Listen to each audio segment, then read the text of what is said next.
Masih ingatkah kalian dengan sosok Barada Richard Eliezer atau Baradae? Setelah lama tidak ada kabar, ternyata Baradae baru saja menikah dengan kekasihnya, Duce Maria Angeline Kristanto Lingling.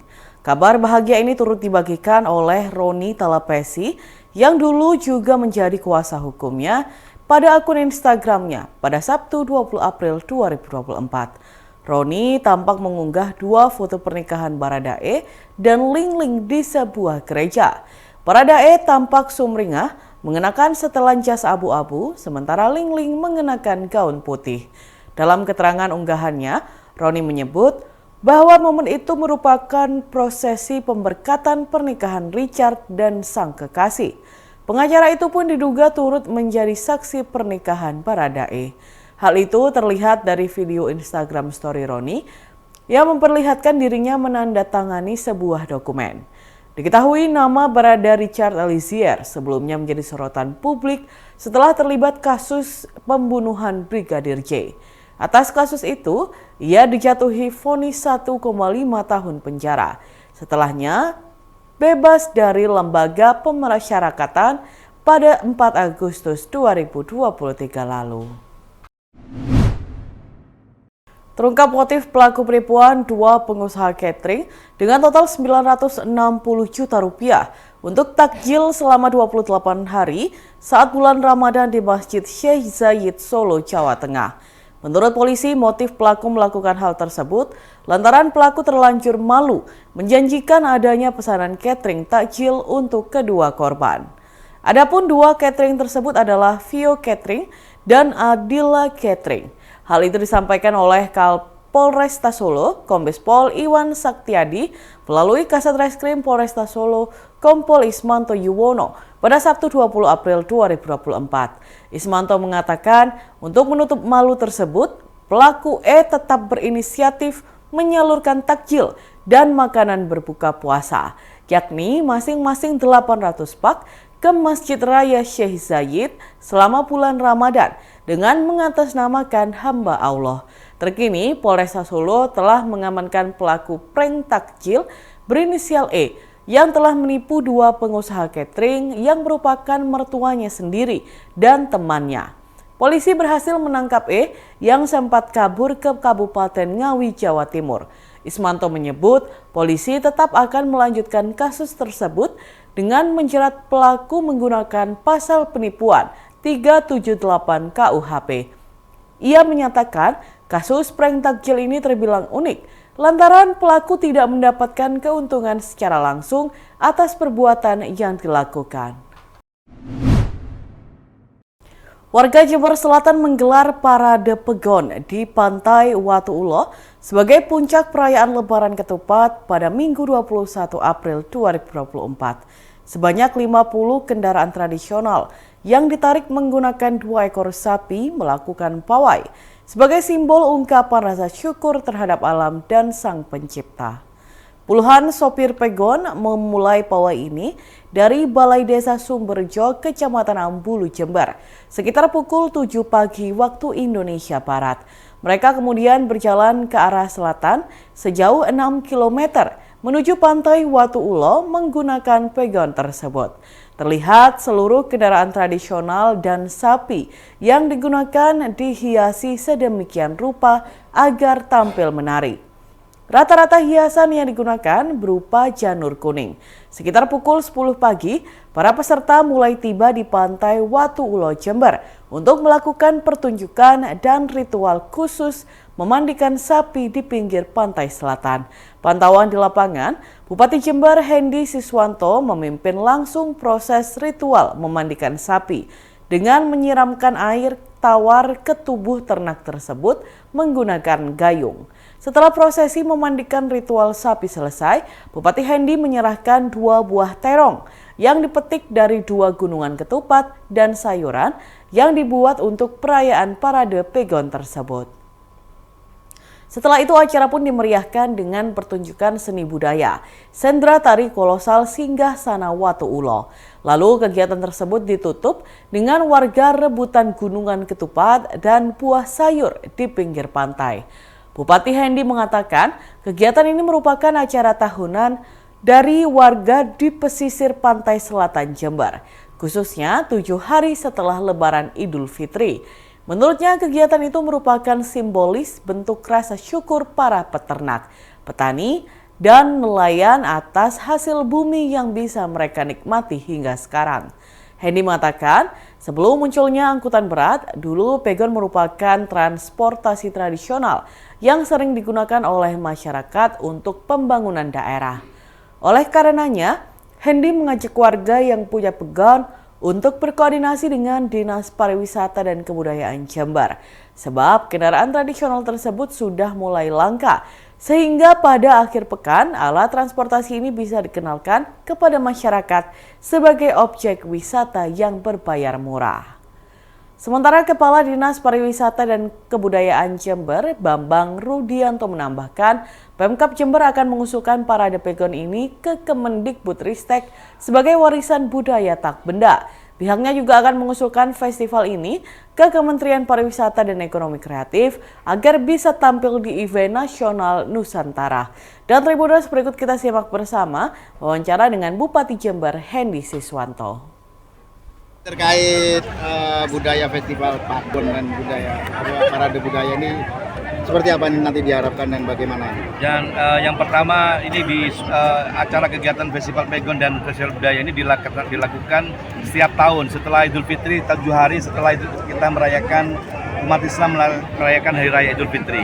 Dan ini sudah dari turun-temurun ya, ada kegiatan acara festival Pagon dan festival budaya ini. Di 7 hari itu apa yang dilakukan itu dulunya adalah bentuk rasa syukur, dan ini dipertahankan sampai hari ini dari hasil bumi yang dapat diterima yang diberikan oleh Allah SWT oleh warga-warga Jember dan khususnya di daerah-daerah nelayan dan para petani dan para peternak. Dan di situ diwujudkan dalam bentuk gudukan-gudukan, dan ini bagian sajian-sajian yang disedekahkan kepada masyarakat. Dan di situ ada pegon, artinya ini ada pertanian juga ada peternakan. Pegon itu salah satu alat tradisional kakek leluhur kita untuk memakai alat transportasi angkutan pemakai sapi, dan di situ alat muatnya waktu itu adalah hasil bumi kita. Hasil bumi juga alat tanah juga pada saat itu untuk proses pembangunan di daerah, karena jalan aspal kan tidak ada, dan aspal dengan itu jalannya tanah semua, maka transportasi yang pas dan kuat dan volumenya besar itu adalah pegon sapi, karena sapi kekuatannya gede, tapi memang pelan-pelan. Dan hari ini kami mencanangkan untuk festival pegon dan festival budaya ini, kami mengajak kepada teman-teman yang memiliki pegon, nanti akan dengan berkolaborasi dengan Dinas Pariwisata untuk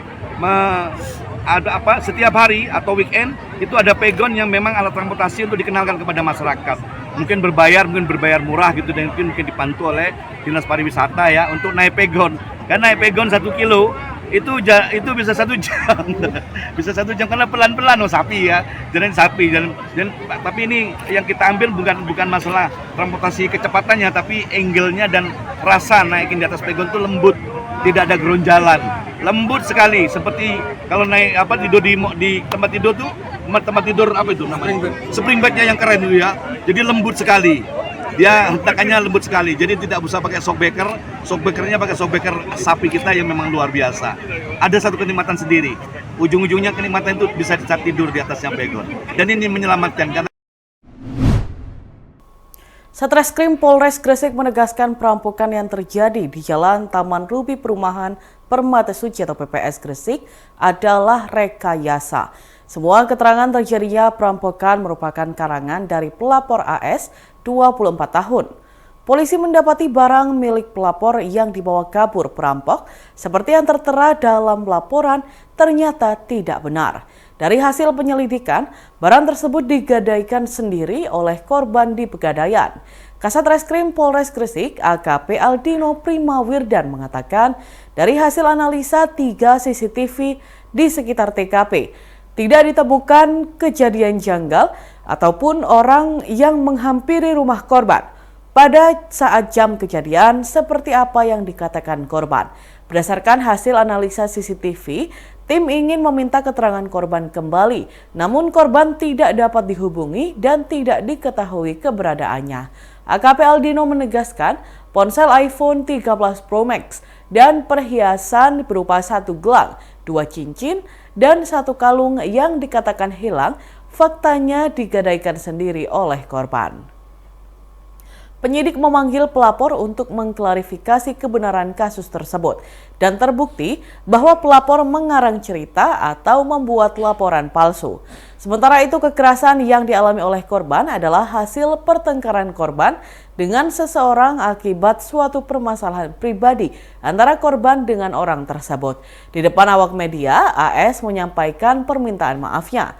Ia mengaku barang yang dilaporkan sebenarnya tidak hilang atau dicuri, tetapi ia jual dan hasil uangnya diberikan pada seseorang terkait masalah pribadinya. Sedangkan luka yang ada di kepala dan tangan memang benar adanya. Namun luka tersebut karena buah permasalahannya dengan orang lain, bukan suaminya. Dan Tribuners, berikut kita simak bersama penjelasan dari Kasat Reskrim Polres Gresik AKP Aldino Primawirdan dan pelaku AS. Dari hasil analisa CCTV yang kita amankan, ada 3 CCTV yang sudah kita amankan, bahwa kami tidak menemukan adanya orang-orang yang mencurigakan yang masuk ke dalam TKP. Berdasarkan hasil analisa CCTV tersebut, kami ingin meminta keterangan dari korban.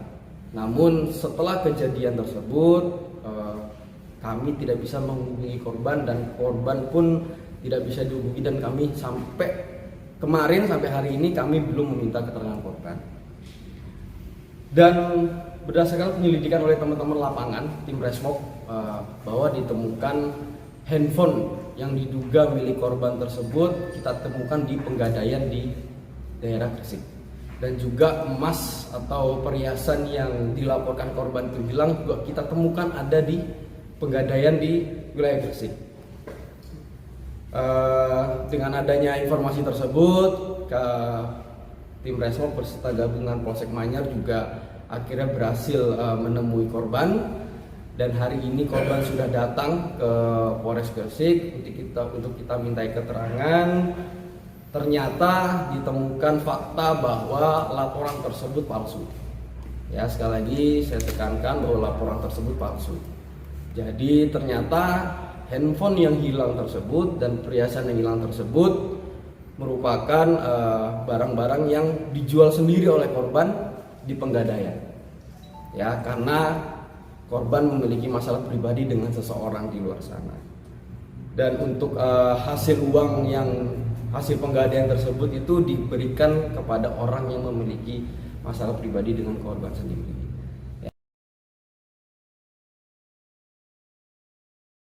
Pada hari ini, Sabtu 20 April 2024, saya mau mengklarifikasi terkait laporan saya pada Polsek Manyar pada hari Senin tanggal 15 April 2024. Saya memohon maaf atas perlakuan saya yang telah membuat laporan palsu.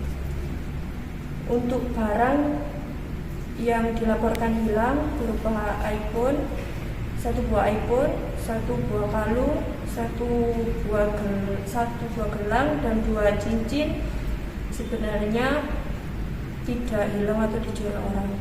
Namun saya jual sendiri, dan hasil uang itu saya berikan kepada seseorang yang terkait masalah pribadi dengan saya. Untuk luka yang saya alami itu benar terjadi adanya, namun tidak ada kaitannya dengan laporan yang saya buat. Itu real dari masalah pribadi saya dengan seseorang. Lukanya kenapa? Lukanya apa? Benturin. Yang bendurin siapa? Seseorang yang bermasalah dengan saya. Yang Saat itu bersamaan dengan yang waktu laporan? Bukan, ada sendiri seseorang yang Iya. tidak bisa disebutkan di sini. Mbak, seseorang itu? orang yang Mbak kasih itu. Iya, betul sekali. Mbak, kenapa sampai membuat laporan palsu mengada-ada, Mbak? Kenapa? Saya takut sama suami karena soalnya masih menyembunyikan masalah yang belum terselesaikan. Itu Suami sudah ngerti? Sudah. Yes. Baik saja sama suami. Tapi apakah orang yang tidak boleh suami itu ada kaitannya juga dengan suami? Uang untuk apa, Pak? Menjual minuman. Berapa jumlahnya uang yang dapat? Berapa jumlahnya? Yang dikasihkan Yang didapat berapa, yang dikasihkan berapa? 75, 7,5, 5,5 sama 4. Itu semua dikasihkan kepada orang. Dikasih 14. Jadi sudah dengan diserahkannya uang itu berarti sudah selesai permasalahan. Itu maaf, antar biasanya itu dari orang itu gimana sih? Enggak, itu dari suami. Kok dikasihkan orang? Karena ada masalah di baru saya dengan seseorang. Hutang piutang, Bukan, bisnis. Sudah dapat izin dari suami. belum. Makanya saya merahasiakan semua itu dan membuat semua ini. Setelah semua ini selesai, terus gimana hubungan dengan suami atau orang yang bersangkutan? Apakah ada laporan lain, kan ada sempat kekerasan itu? Tidak. Jadi selesai sudah ya? Irak menuding Israel dan Amerika Serikat sebagai dalang serangan terhadap pangkalan militer Kalsu di Musayib, selatan ibu kota Irak, pada Sabtu 20 April 2024. Merespon hal itu, Israel dan Amerika Serikat kompak membantah terlibat dalam serangan di Irak. Seorang pejabat rezim Zionis di Kementerian Perang mengklaim Israel tidak ada kaitan apapun dalam serangan ke markas Hashid al-Shabi. Pemerintah Amerika juga membantah bahwa pasukannya terlibat dalam serangan tersebut. Komando Pusat Militer Amerika Serikat di Timur Tengah, CENTCOM, menyebut laporan-laporan tentang serangan udara pasukan Amerika ke sebuah markas Hashid al-Shabi di Irak tidak benar. Sebelumnya diberitakan seorang tentara tewas dan 8 lainnya terluka imbas serangan di pangkalan militer PMF. Surat berita Al-Mayadin menyebut serangan Israel ini menargetkan pintu masuk utama pangkalan dan kantor milik PMF. Diduga serangan dilakukan menggunakan rudal yang ditembakkan oleh jet tempur. Perlawanan Irak pun melakukan operasi balasan terhadap pelabuhan Eilat pada Sabtu 20 April pagi. Diketahui pangkalan militer Kalsu merupakan markas bersama Angkatan Bersenjata Irak, aparat kepolisian, dan pasukan Hashid al-Shabi.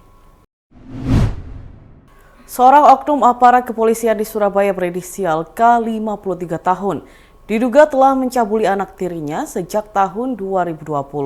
Peristiwa tersebut telah dilaporkan ke Polresta Pelabuhan Tanjung Perak. Korban mengatakan pencabulan tersebut diterimanya sejak 4 tahun lalu saat dirinya masih duduk di bangku kelas 5 SD. Ayah tirinya merupakan anggota Polsek Sawahan. Korban menyebut peristiwa itu berawal ketika rumahnya di Kecamatan Pabean Cantikan, Surabaya tengah sepi. Sedangkan ibunya sendiri tengah melahirkan di rumah sakit. Terduga pelaku merayu bocah tersebut dengan iming-iming memberikan apapun jika mau melayaninya. Namun hal itu ditolak. Akan tetapi pelaku terus memaksa hingga akhirnya korban ketakutan dan tidak berani melawan. Sementara itu kakek korban N 55 tahun baru mengetahui aksi pencabulan saat Ramadan 2024. Ia mendapatkan cerita langsung dari cucunya. Ia mendengar perlakuan yang didapat sang cucu dari ayah tirinya. Kakek korban langsung melaporkan ke kantor polisi. N mengaku tidak terima atas peristiwa yang dialami cucunya tersebut. Ia berharap pelaku segera mendapatkan hukuman yang setimpal.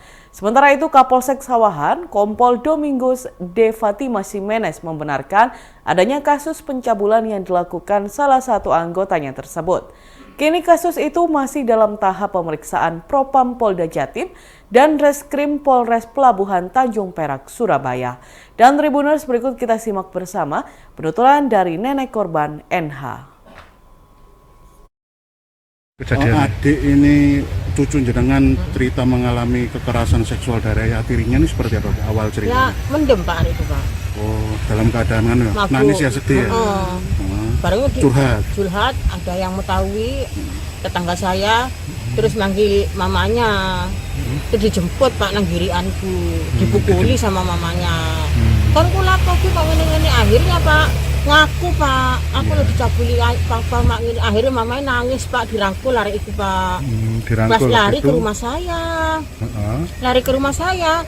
Pas gak gelem ngomong nang saya Pak. Takut karena pas saya suruh adik saya itu suruh rayu nomor 3.